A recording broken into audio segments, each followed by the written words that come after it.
Hello there, and welcome to my channel, Novice Modelling and the Midlife Crisis. My name is Andy, and boy, have I got a treat for you today. What we're doing today is we're doing a What's in the Box kit review on my IBG models 172 scale 72564, which is the Romanian fighter IAR-80, titled Early Gathering Storm 1941. Where you can see this is flying in conjunction with a PZL-24BE, which we also have by Azure from. The reason we've got 4 kits in you, as you may or may not be aware, is I am doing something called You Choose My Next Build, where I put 4 kits in front of you and ask you to pick which one I build next.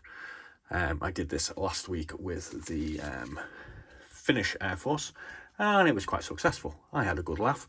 And I've currently got 3 kits sort of semi-built and painted, which hopefully will be completed sometime within the next 4 or 5, 6 days. So back to what we're discussing at the moment, which is our IAR-80. And this is an IBG kit. IBG make models from Poland. And this is a new release from a new tool in 2024. And I've got to be honest with you, it's kind of nice, kind of complicated as well. So anyway, we're going to read out this blurb that they've provided, which is titled IAR-80 and 81 series. The legendary IAR-80 and 81 was the only Romanian fighter of domestic design to take part in World War II, often facing superior opponents and still being capable to hold its own thanks to the skills and courage of its pilots. The turns of war made for a very interesting operational career, with the airplane having the opportunity to fight all major air forces in the theatre: US Air Force, Soviet, German Luftwaffe and the aviation of Hungary. In the service of Aeronautica Regala Romana, the third largest air force on the Eastern Front, the aircraft proved to be a very capable and dangerous weapon, and became the symbol of the aviation of the Kingdom of Romania, remaining in service well after the end of hostilities until the mid-1950s. In more than 3 years of combat, pilots flying the IAR-80 and 81 scored 539 confirmed and 90 unconfirmed victories over aircraft in the air, and destroyed another 168 enemy machines on the ground. The success of this design was possible thanks to the previous experience of IAR designers with cantilever low-wing monoplanes and the transfer of the all-metal airplane construction technology after the purchase of the P11F license from Poland. See IBG models number 72521. IAR sleek lines bear resemblance to the Hughes H1 Racer, which might have been one of the distant inspirations. Nevertheless, the airframe was designed from scratch by Romanian engineers and used only the heavily modified rear fuselage and smaller parts from the PZL P24E fighter, license built at IAR. The entire production run of 450 numbered airframes, with the last 2 being lost during US Air Force bombardment of the IAR factory at Brasov. In addition to the pure fighter airplane IAR-80, the series included a fighter bomber with dive bombing capabilities, the 81. It is worth to note that both during production and in service, the airplanes underwent continuous improvement, resulting in a number of versions that visibly differed in fuselage length, wingspan, armament and other details. Okay, so we're going to have a look at the instructions next, and then we're going to have a look at the sprues and parts, transfers and decals. We'll have a quick nose at the Osprey Romanian Aces of World War II. But now I'm just going to have a little quick dram of my Carpathian single malt whiskey, distilled in Romania, Romania's single limited edition producer of the good stuff. And I'm fine it is too. Right, so we get a really nice colour instruction manual with this, and it's a pretty detailed kit. So as you can see, we've got a painting diagram here, one for the engine, another for the undercarriage, and this section here for a fully built cockpit interior. Get a whole load of I'm just going to have to plug the camera and it's a bit dying a little bit. Excuse me a second. There we go. Yeah, a whole load of sprue diagrams also. So our first section is construction of the interior of the cockpit.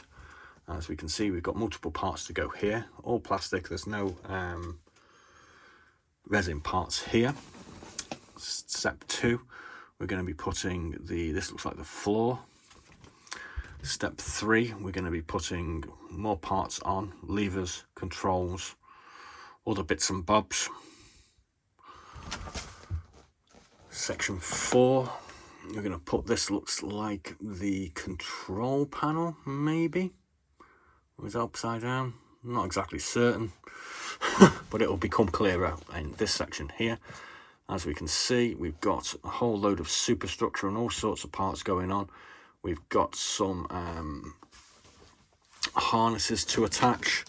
So this is a whole complete, really detailed cockpit. Quite different to some of the early sort of kits that I've been building. And rather complicated looking, I might add. Kind of scares the bejesus out of me, but there we go.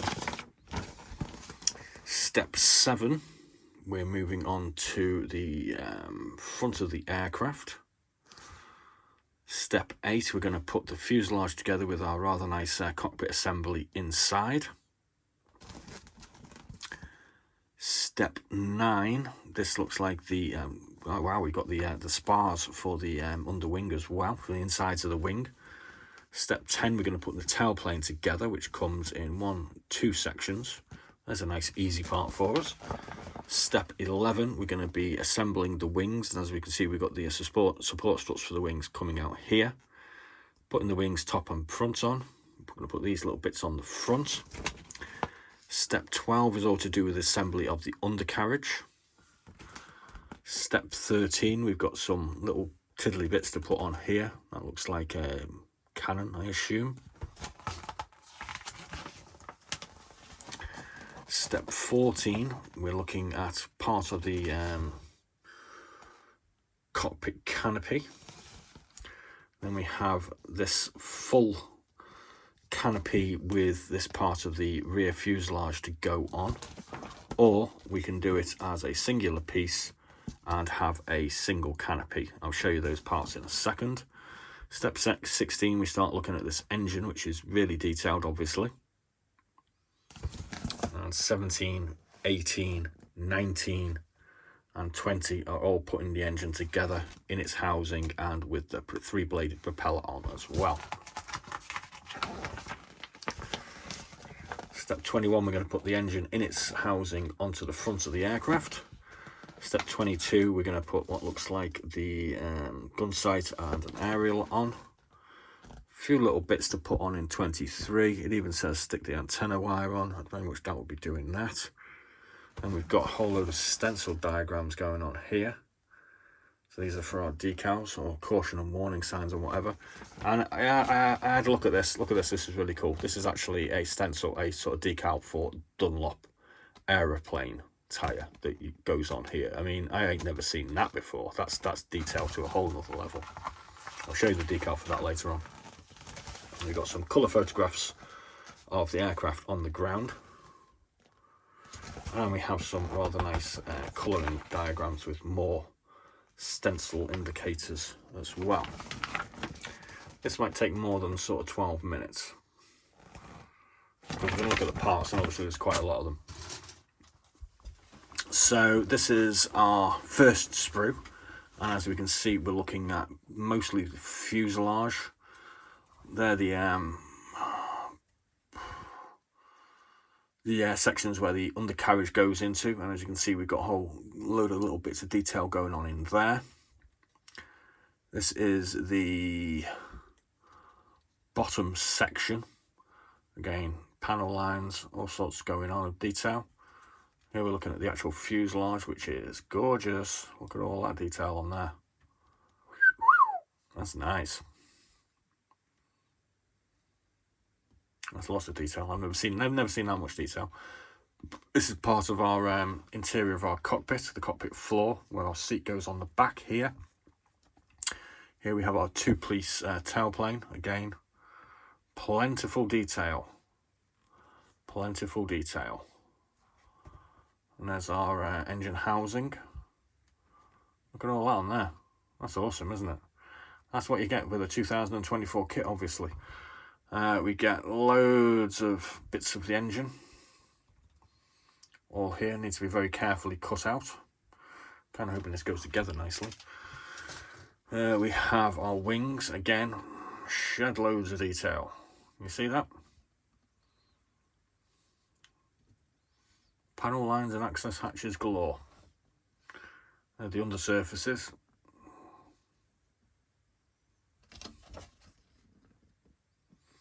Yeah, I think this is worth watching, isn't it? We have a sprue of tiddly bits. There is a... oh, I'll lose a bit there. Don't know. So there's the wing spar. It goes inside the wings. We've got what looks like the front of the engine housing. They're the exhaust manifolds. Never seen exhaust manifolds like that before on a kit. We've got some of the undercarriage. Again, loads of detail on that. Rivets galore. These are two parts that go on the front of the wing here. Got a propeller with nice detail on. Two options on spinners, or three options on spinners. These are the wheels. No tread. And this all looks like parts of the interior of the cockpit. Even that's got detail on it. Whoa, nice kit. Well, let's just keep that over there. Yeah, right, okay. So we've got this piece here. This is this bit here, which the engine housing goes over. It's got a load of detail on it. And then we've got our clear glazing section, which we get multiple chances to get this right, I suppose. So as you can see, this is the cockpit closed, I assume. And this bit is the sort of rear edge here. So that obviously needs priming and painting. It's really nice and shiny, that as well. You can see that there's rivets and what have you on that piece. Or you have the option to put this plain plastic piece on. And then you get two, not sure whether these are different cockpit covers or whether they're slightly different. Got a couple of little lights by the look of it, and there is the front piece of the cockpit canopy. So I think that's a kind of nice looking kit. I think it cost me $22.99, which is, I suppose you could say it's kind of expensive for an aircraft like this, but considering something like that cost about 15 quid, well, you know, I don't know. So we get some photo etch with it. I think this is going to be part of the engine. There's our strapping for the seat belts, or whatever you want to call them. We've got a few other bits of photo etch that hopefully I'm going to have to try and figure out how to do photo etch, because I don't know how to do that yet. We get a couple of sets of decals. Aircraft number 9, 26 or 39. Got some cockpit instrument panels, some yellow bars, tail flash, roundels or crosses, and then we get this other one which gives us a whole load of other numbers, and these are all our caution and warning signs, etc. And there's our little Dunlop decals there for the tyres. Aren't they cool? They're awesome. Okay, so as per our previous What's in the Boxes, if you've watched those, they should all be up now. We're matching our kit, or trying to match our kit, to an actual ace from the Romanian Air Force. The one that I kind of selected for this one, because it doesn't actually come with any particular ace in mind. It's just numbered for number 9, but you do get plenty of numbers here. So I'm going to go for this one, which is number 86, which is an IAR-80A. White 86 of Loco Tenant Aviator Flying Officer Ioan Michu, Escadrilla 41 Vanatore, Grupal 8 Vanatore, Southern Bessarabia, July 1941. So that's the basic colour that we're going to be going for, which is basically the same as this one, but it's got the extra crosses on. I'll be able to find some crosses if there isn't enough supplied, because this one does appear to have the circular roundels on as opposed to the actual crosses. That was obviously pre-war or just at the beginning of the war, and they changed to crosses to try and aid friendly fire. So, excuse me a second. That smells nice. The Romanians, they can make good whiskey. Okay, so like I said in the previous videos, this is what's in the box. It's part of our ongoing You Choose My Next build. So basically, if you've watched all 4 of these now, you can now have the time to make a selection as to which one you want to build. All you need to do is put in the comment section Hankel 112, BF 109, PZL 24, or IAR 80. And whichever one has the most votes at the by the time of closing date is the one I'll build. To give you the rough schedule, on Friday the 25th, I put a introduction video up. On Saturday the 26th, there were 2 what's in the boxes. Sunday the 27th, there were another 2 what's in the boxes. And at midnight on Monday the 28th, I'll be closing this, and I'll start building one of these kits on the Tuesday when I'm off. I get 4 days off because I work 4 on 4 off. So hopefully we'll kind of maybe get some way to finishing this one, and hopefully we'll finish the finish kits that we started last week as well, as this is part 2 of our ongoing series. Next week we'll be looking at the Swedes, who didn't actually fight in World War II, but they had a whole range of interesting aircraft, some of them actually homegrown.